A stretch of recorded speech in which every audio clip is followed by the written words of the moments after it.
Hi viewers, welcome to our channel. ప్రస్తుతం మనతో పాటు దాము బాలాజీ గారు సీనియర్ జర్నలిస్ట్ ఉన్నారు. వారితో ఒకసారి మాట్లాడదాం. సార్ నమస్కారం. నమస్తే. సార్, జగన్మోహన్ రెడ్డి గారి ఇంట్లో ఆస్తుల వివాదం నడుస్తున్న నేపథ్యంలో ఒక వార్త, అంటే జగన్మోహన్ రెడ్డి గారు చెప్పినట్టుగా వైరల్ అవుతుంది. షర్మిల గారు అత్యాశకు పోయి విజయమ్మ గారిని బ్లాక్మెయిల్ చేసి తన మొత్తం ఆస్తిని కూడా కాజేయడానికి ప్రయత్నాలు చేసింది అని చెప్పేసి జగన్మోహన్ రెడ్డి గారు ఆరోపించినట్టుగా వార్తలు వినిపిస్తున్నాయి. సార్, మరి నిజంగా షర్మిల గారు ఈ విధంగా బ్లాక్మెయిల్ చేసి ఇటువంటి నాటకం ఆడుతున్నారా? మరి మీరేం చెప్తారు సార్ ఈ వార్త?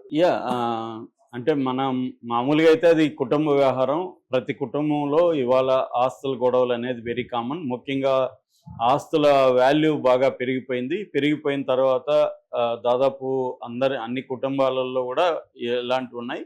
ఇంకా ఇక్కడైతే వీళ్ళది వేల కోట్ల ఆస్తులు ఉన్న వ్యవహారం కాబట్టి ఖచ్చితంగా గొడవలు అయితే ఉంటాయి. ఎందుకంటే రాజశేఖర రెడ్డి ఉన్నంత వరకు క్లియర్గా ఆస్తులు ఆయన పంచి ఇవ్వలేదని షర్మిల అంటుంది. పంచి ఇవ్వకపోతే మరి నువ్వేమన్నా దేంట్లో అయినా మెంబర్గా ఉన్నావా, డైరెక్టర్గా ఉన్నావా? లేవు కదా. పెట్టుబడులు దేంట్లో పెట్టలేదు. ఏ సంస్థ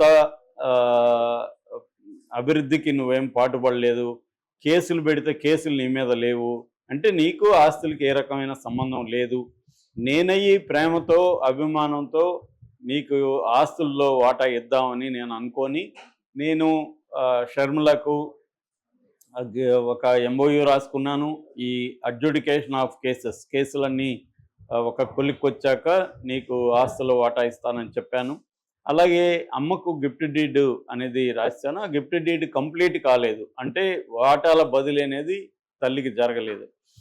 కానీ షర్మిల ఏం చేసిందంటే ఆమెను బ్లాక్మెయిల్ చేసి ఎమోషనల్గా, అంటే ఆమె తనతో నిలబడకపోతే తాను చనిపోతానో ఇంకోటి చెప్పి బెదిరించి ఆమెను బ్లాక్మెయిల్ చేసి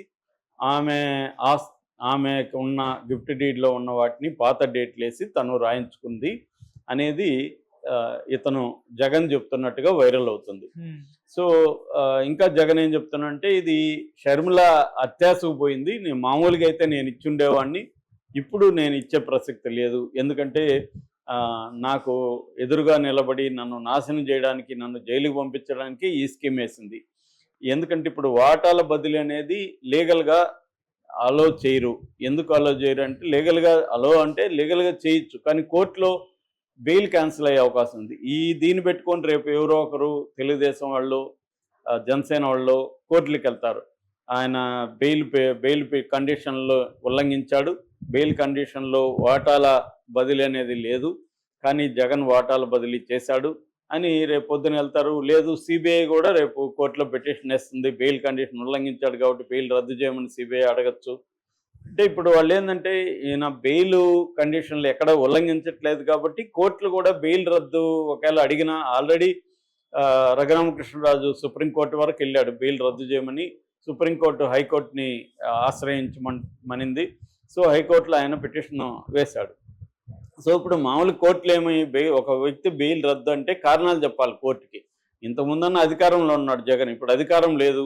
అతను సాక్ష్యాధారాలను ఇన్ఫ్లుయెన్స్ చేసి లేదా తారుమారు చేసే పరిస్థితి లేదు. విదేశాలకు పారిపోతాడా అంటే అది లేదు. కాబట్టి ఏమీ లేకుండా జగన్కి ఇచ్చిన బెయిల్ ఎందుకు రద్దు చేయాలనేది కోర్టులు అడుగుతాయి. ఒకవేళ ఇక్కడ కింది కోర్టులు ఇచ్చినా ఆయన సుప్రీంకోర్టుకి వెళ్తాడు.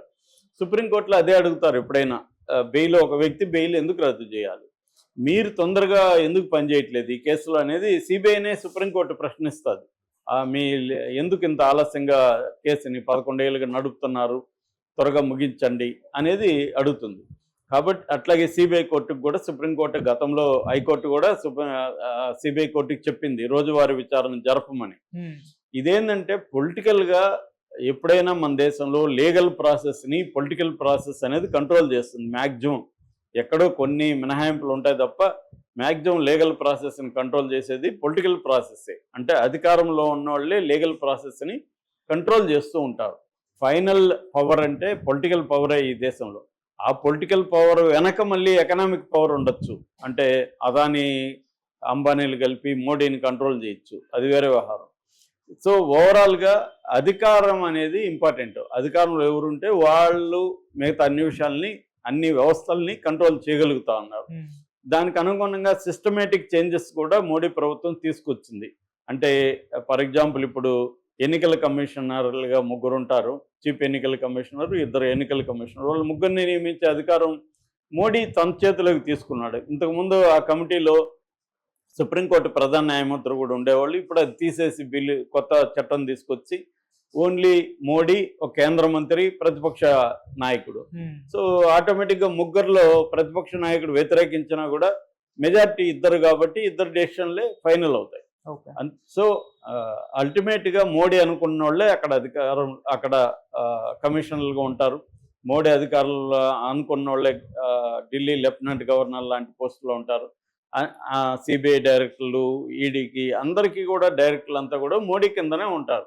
కాబట్టి మోడీ చెప్పినట్టుగానే పిఎంఓ చెప్పినట్టుగానే వీళ్ళందరూ వ్యవహరించకపోతే వాళ్ళ పోస్టులు ఊడిపోతాయి.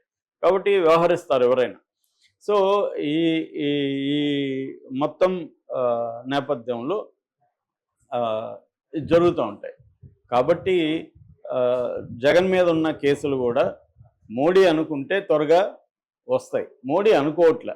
ఎందుకంటే మోడీకి జగన్ బలంగా ఉండడం అవసరం. ఇప్పటికీ మరి మారుతుందో నాకు తెలియదు.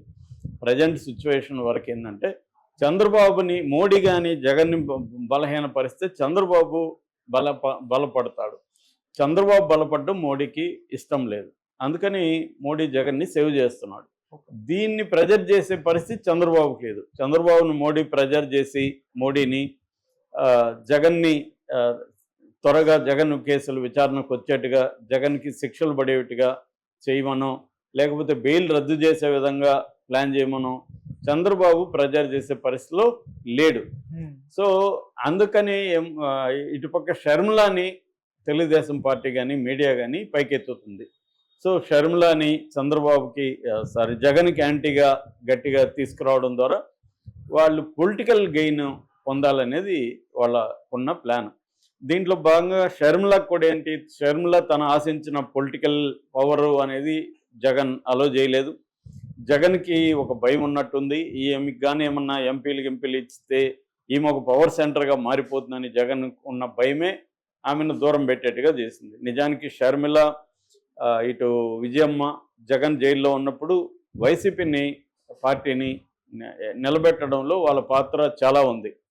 సో కానీ ఆ రకంగా చూసుకున్నప్పుడు షర్మిలకి ఒక ఎంపీగా ఇవ్వడం అనేది పెద్ద విషయం కాదు, ఒక మంత్రి పదవి ఇవ్వడం పెద్ద విషయం కాదు. కానీ ఇప్పుడు దాన్ని ఏమంటారు, జగన్ మాట్లాడేది ఏంటంటే ఒకే కుటుంబంలో ఒకేసారి సైమల్టేనియస్గా పదవులు ఉండడం కరెక్ట్ కాదు అంటాడు. ఎవరు చేయకుండా ఉన్నారు? ఇప్పుడు చంద్రబాబు, లోకేష్ తండ్రి కొడుకులు, మొత్తం వాళ్ళిద్దరిదే రాజ్యం. అక్కడ పవన్ కళ్యాణ్, నాగబాబు, ఇక్కడ కేసీఆర్, ఇక్కడ రేవంత్ రెడ్డి బ్రదర్సు.